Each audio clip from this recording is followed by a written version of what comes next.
Changamoto kubwa inayotuathiri sisi wakulima, kwanza ni bei. Cha pili ni vipimo tunavyotumia wakati tunauza mazao. Bei wakati mwingine inakuwa ndogo ukilinganisha na uzalishaji. Wakati wa kuja kuuza bei inakuwa chini. Vile vile vipimo wanavyoleta kuja kupima tofauti na mizani. Wanatumia wengine visado, wengine vindoo.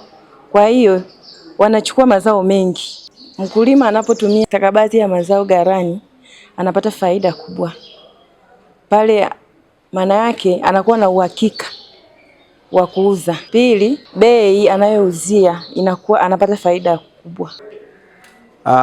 Kiujumla mfumo wa stakabadhi ghalani, kwanza niseme umeleta changamoto nzuri kwa maisha ya mkulima kwa maana ya uhakika wa soko. Masoko yetu ya mazao ya kimkakati, ufuta na mbaazi, wakulima wamekuwa na uhakika mkubwa wa masoko, na sio masoko ya mbali, maana yake masoko yanasogea karibu na mkulima. Awali tulikuwa tunatoa mazao kutoka Sumbawanga vijijini, bondeni, bonde la Ziwa Rukwa, tunaleta mjini kilomita zaidi ya 50. Lakini saa hizi soko limesogea kutoka kilomita 50 mpaka kilomita 1 au nusu kilomita. Mfumo wa stakabadhi za ghala ni mfumo mzuri ambao unawahakikishia wakulima uwepo wa soko la uhakika na kuuza kwa bei nzuri. Mkoa wa Rukwa mwaka huu tumedhamiria kuendelea na mfumo huu, na kwa msimu uliopita jumla ya kilo